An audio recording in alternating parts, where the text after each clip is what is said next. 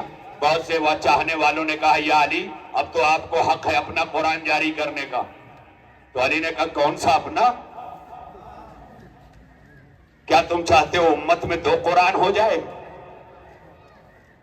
کتنی بڑی منزل تھی، کیونکہ علی نے خالی جو قرآن جمع کیا تھا وہ رکھ لیا تھا، اب سوچا جب علی کی حکومت آئی ہے تو علی وہی جاری کرے، لیکن علی نے وہ قرآن رکھا ہی رہنے دیا، بلکہ اتنا کہا کہ یہ وہی ہے جو اللہ نے بھیجا ہے، مگر علی نے ایک جملے کا اضافہ کیا تھا کہ اس میں کچھ کم زیادہ نہیں ہوا ہے، اس کا مطلب یہ ہے کہ شیعہ کم زیادہ کے قائل نہیں ہیں، مگر ایک چیز کے قائل ہیں، اس کا نام ہے ترتیب۔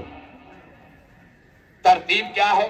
قرآن جو ہے 8 سال 9 مہینے 13 دن مکے میں نازل ہوا، 12 سال 5 مہینے 13 دن، 12 سال 5 مہینے 13 دن مکے میں نازل ہوا، 9 سال 9 مہینے 9 دن مدینے میں نازل ہوا، اس طرح 23 برس تک قرآن آیا۔ تو جب تک نبی مکے میں تھے مکے میں آیا، جب نبی مدینے میں آئے تو مدینے میں آیا، تو پھر جب آج ہم قرآن اٹھاتے ہیں بیاض عثمانی کی تلاوت کرنے تو ایک سورہ پڑھتے ہیں مکی ہے تو دوسرا مدنی ہے، پھر مکی پھر مدنی پھر مکی پھر مدنی، یہ وجہ کیا ہے؟ کہا حضرت عثمان نے فرمایا تھا کہ قرآن جب جمع کرنا تو اس بات کا خیال رکھنا کہ سب سے بڑا سورہ پہلے، اس کے بعد دوسرا، اس کے بعد تیسرا، یعنی انہوں نے سورے کا حجم دیکھ کے کہا کہ ایسے ترتیب دو، اور علی نے جو ترتیب دیا تھا وہ اس طرح ترتیب دیا تھا جیسے نازل ہوا تھا۔ اسی لیے نبی نے کہا تھا یا علی لوگوں نے مجھ سے تنزیل پہ لڑائی کی ہے، تم سے تعویل پہ لڑیں گے، یہ جملہ موجود ہے مصطفیٰ جان رحمت کا۔ تو اب پوری بات کو تو جو میں نے ابھی قرآن پڑھا اس میں ایک سورہ ہے سورۃ حدید، اسی کی آیت نمبر 25 کو میں نے کوٹ کیا، تلاوت کا شرف حاصل کیا۔ اللہ اس میں اپنے دین کا تعارف، اپنے انبیاء کی بعثت کا تعارف کراتا ہوا کہہ رہا ہے لَقَدْ أَرْسَلْنَا رُسُلَنَا بِالْبَيِّنَاتِ، ہم نے جتنے بھی رسول بھیجے وہ روشن دلیلوں بینات کے ساتھ بھیجے، وَأَنزَلْنَا مَعَهُمُ الْكِتَابِ، اور ہم نے ان کے ساتھ کتاب نازل کی، اور اس کے بعد کہا وَالْمِيزَانِ، اور ہم نے اس کے ساتھ میزان بھیجا یعنی ترازو بھیجا۔ تو ایک بات تو سمجھ میں آئی کہ اگر نبی دنیا سے جاتے جاتے یہ کہے کہ میں کتاب چھوڑ رہا ہوں، اہل بیت چھوڑ رہا ہوں، تو اس کا یہی ترجمہ ہوگا کہ قرآن کا نام کتاب ہے اور میزان کا نام علی ہے۔ مصطفیٰ کی میزان کا نام علی ہے، اللہ نے مصطفیٰ جان رحمت کے ساتھ جو پرکھ، جو میزان بھیجا، اس میزان کا نام علی ہے۔ اب سمجھ میں آیا؟ آپ نے، ہم نے سب یہ کہا ہے دنیا میں آپ نماز پڑھیں، ہم پڑھیں، جتنے پڑھیں، نماز پڑھنے کے لیے نبی کو دیکھنا ہے کہ نبی نے کیسے پڑھی ویسے پڑھو۔ تو اللہ نے نبی اور علی کو ایک نور سے کیوں پیدا کیا؟ اسی لیے پیدا کیا نا کہ میں جلال بھی ہوں، میں جمال بھی ہوں۔ جب میرا جمال ظاہر کرنا ہوگا تو میں مصطفیٰ کو لوں گا، جب جلال ظاہر کرنا ہوگا تو مرتضیٰ کو لوں گا، ہے نا؟ اب دیکھیں آپ، میں جو جملہ آخر میں کہنے جا رہا ہوں آج کی تقریر کا نچوڑ کی صورت میں، علی اس میزان کا نام ہے جو کتاب کی ساتھ نازل ہوا، اور اگر نہیں ہے تو مجھے بتا دو کہ نبی کے پاس میزان کی صورت میں کیا ہے؟ وہ میزان علی ہے، وہ میزان علم، وہ میزان حکمت۔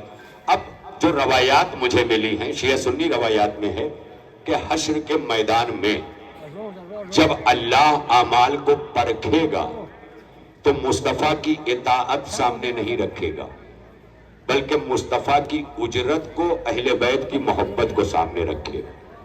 تو اس کا مطلب عمل کرنے کے لیے سیرت مصطفیٰ کی ضرورت ہے، اور قبول کروانے کے لیے سیرت مرتضیٰ کی ضرورت ہے.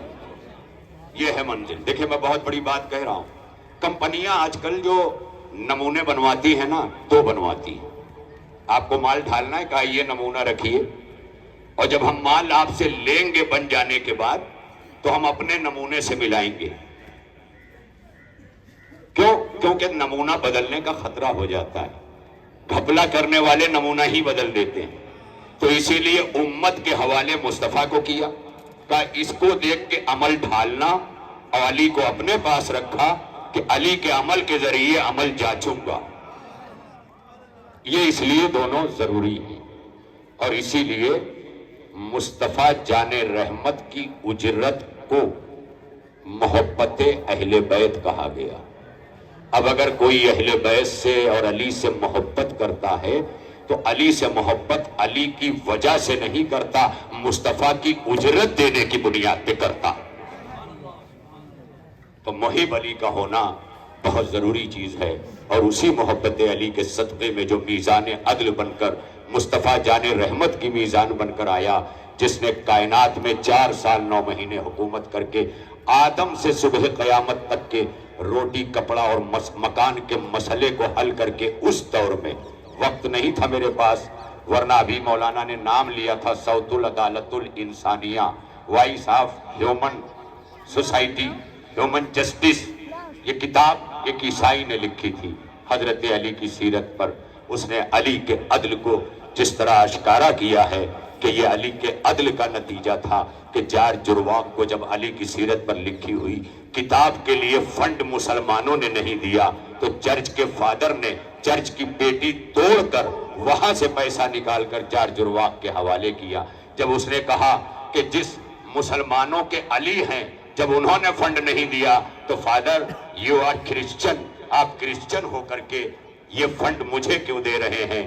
کہا میں کرسچن ہو کر کے تمہیں یہ بتانا چاہتا ہوں کہ جب علی نے اپنے دور حکومت میں حکومت کی ہے تو ہم عیسائی اقلیت میں تھے, لیکن علی نے اقلیت میں ہونے کے باوجود بھی وہی برابری جو حکومت کی طرف سے مسلمانوں کو مل رہی تھی وہی ہمیں بھی دی. تو جب اس طرح سے کائنات میں سوشل جسٹس ہوگا تو نہ کوئی مذہب کے نام پہ سیاست کر سکے گا, نہ رنگ کے نام پہ سیاست کر سکے گا, نہ نسل کے نام پہ سیاست کر سکے گا. اس کا مطلب یہ ہے کہ سیاست اگر چاہیے تو علی کی سیرت میں ڈھونڈ لو, کائنات میں بے چینیوں کا سارا مسئلہ حل ہو جائے گا. اور اگر نہیں ڈھونڈنا چاہتے تو علی کے آخری لال مہدی کا انتظار کر لو کہ جب وہ آ جائے گا تو عدل کا قیام ہو جائے گا.